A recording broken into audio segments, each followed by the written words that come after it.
Alright, so this is going to be the Witchbrook Development Document. You can see it was last updated March 10th, 2019.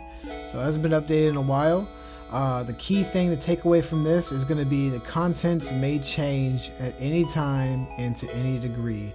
So this is just a basic outlook for how the devs kind of have the vision for the game. They got it broken down to an outline here, starting, so they have the overview, the gameplay, so it goes over all the gameplay, interactions, spells, distractions, foraging, fishing, that kind of stuff. We've got it broken down to the game world, so different locations and what those locations are. It's got broken down to unlockables and events, characters and progression. It's also broken down into, see, like relationships and stuff, and the menus as well. Okay, so the overview. Taking the form of a top-down isometric RPG, Witchbrook takes place inside a fantastical magic school. The player takes on the role of a student attempting to graduate from the school whilst dealing with the school life and discovering who they are. The school and its many fantastical wonders and social dangers provides a compelling metaphor for the ups and downs of school life and aims to provoke a charming sense of nostalgia. That's just the overall feel of what they're trying to go for. So let's look at the gameplay. So Witchbrook takes place within a simulated school environment where students and teachers will go about their daily routines within a day and night cycle and calendar, which is much like Stardew Valley in these types of games. The school provides the backdrop for a range of player activities, including distractions, fishing, herb gardening, etc., school quests, schoolwork, side quests, social activities, and dating. Which is really cool. They're putting in a bunch of different stuff. There's all these subcategories coming up as well. Each of these activities will feed into one another and build towards a successful school life. The player's ultimate goal is to graduate from the school and earn the witching permit. To achieve this, they must complete a number of main quests supplied by professors to unlock new magic and eventually pass a certification exam, which I think that's really cool. They're putting all of these side quests, gardening, everything, all these activities are going to feed into each other to try for you to be the best that you can, which is kind of cool. I like the way they're going about it, trying to make everything as active as possible.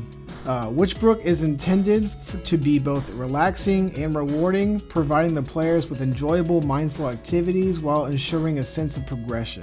Players should feel attached to the various characters they meet at school and to the progression as a student, which I think is absolutely awesome. I'm glad they're going about this. Let's read more into the gameplay. That was just a summary, so let's go ahead and dive a little bit deeper. So going into the gameplay part of it, simulation. The world of Witchbrook is simulated in a number of different ways. The intention is to create a living, breathing world which is compelling simply to observe. The players should feel as if the world exists without them, is bigger than them, and full of possibilities. When the player slips into a routine when performing tasks for the world, should serve up to break up that routine with delightful surprises. So it's very interesting to think about. They really want to have that feel of full immersion inside this world. So that's really interesting. So for their day and night cycle, the game world runs on a cycle in which each hour is equivalent to 2 real world minutes.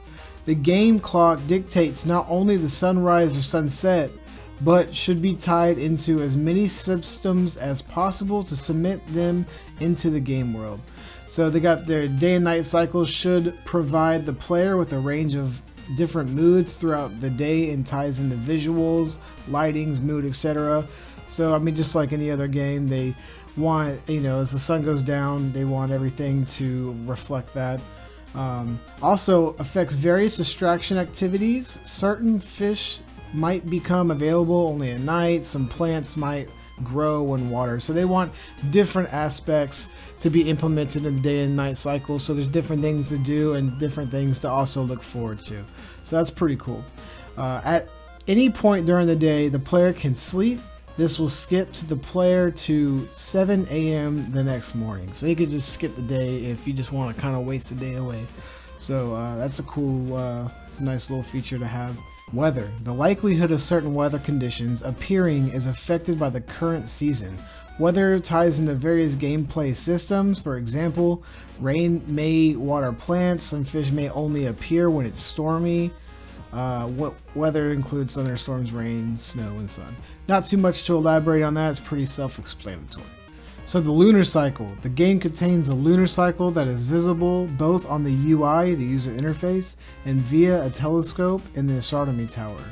The current phase of the lunar cycle may tie into quests, magic, or the outcome of certain interactions. It seems like night's going to be pretty adventurous in this game. This is something I'm looking forward to, the curfew detention. Curfew occurs after 11 p.m. and requires a player to return to their room and sleep in order to skip to the next day.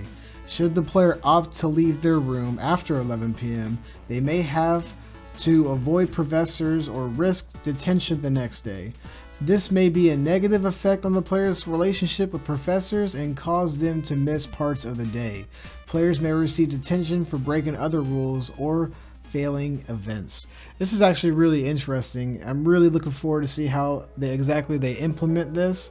Again, these are all just ideas that they're going off of, so I'm really curious to see what they're going to be doing with this.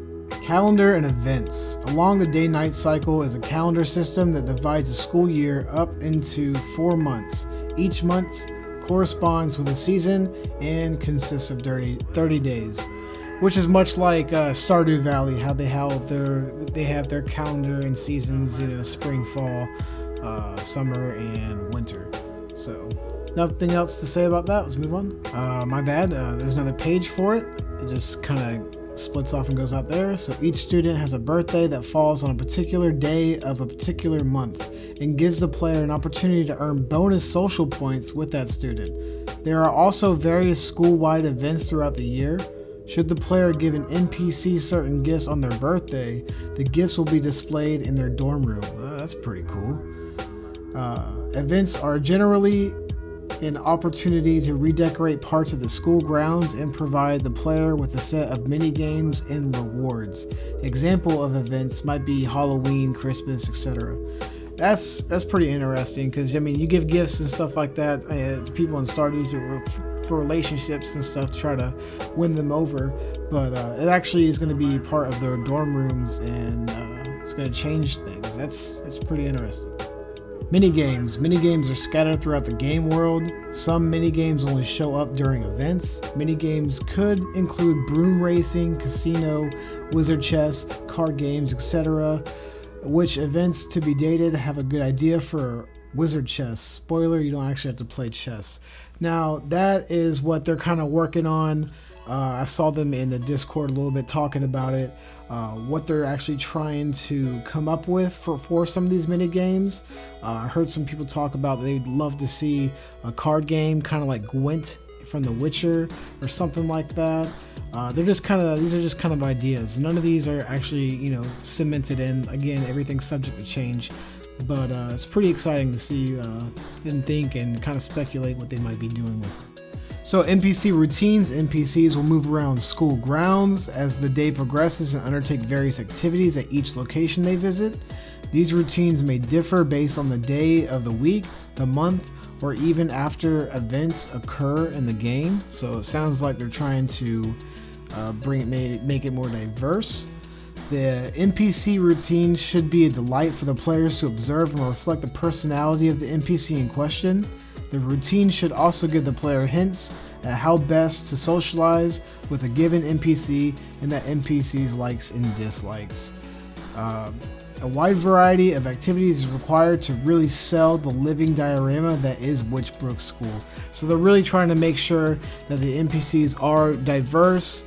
You feel immersed. They all react and act differently. They all like and dislike things, and they all have their own things going on, which is what they should be doing. I think, man, for this game, they're trying to indulge you into this world, and it's a good way to go about it. Let's on to the next. The initiative for NPCs. Occasionally, NPCs will decide to seek out the player and open a dialogue tree. This will occur more often with NPCs that the player has a good relationship with. The player can set themselves to do not disturb to avoid any interruptions. When a player is approached by an NPC, they will wave to desire their player's attention. Should the player ignore an NPC aiming to speak to them, that may negatively affect their relationship. So if you're set to do not disturb, you're busy doing something, on my understanding reading this, if they'll do like a little indication, like the wave. If you don't do it, it might hurt your relationship. I mean, you could care or you could just not. I mean, but I think I like that choice to be doing that. Let's on to the context-sensitive dialogue. When spoken to, NPCs should respond with dialogue contextually appropriate to the situation the NPC and player is in. This is the player's way of learning more about an NPC and whatever task the NPC is undertaking at the time of contact. NPCs should also pull from the bank of responses to comment on the general environment. This could be a commentary on the current season, event, weather, or even the location they're currently in or passing. I like how they're trying to make the NPCs more diverse. They're trying to make it more than just like one or two lines for a specific NPC, which I like. Yeah. A living world. So they're pretty much, what this is being summed up to is they're trying to have this feel like a living world. So changes of the season, snow, grass being green, brown for leaves falling. They want the dorm rooms to become messy, or certain things disappear from the dorm rooms, just stuff like that, which they say will only happen off screen. They just want it to feel immersive is what they're trying to do. So we're going to stop right there. I'm going to continue with this on to the next video. I'm going to start a playlist breaking down this document. It's way too long to do one video about it. So subscribe to stay informed about Witchbrook. I am going to be covering Witchbrook. Any news that comes out, I'm going to be making videos about. Anything that gets leaked, I'm going to be making videos about. If you do want to see this document and read it yourself, I will leave a link to it in the description below. If I spoke a little bit too fast, going over things too quick, please let me know. Leave a comment down. I just didn't want to make this video, an hour long, so I'm trying to break it up as best as I can. But yeah, if you're excited about it, what are you guys excited about so far? What are you guys looking forward to? Just come talk to me in the comments below. Just, and I can't wait to talk to you guys in the next one, and I'll see you guys next time. That's a wrap.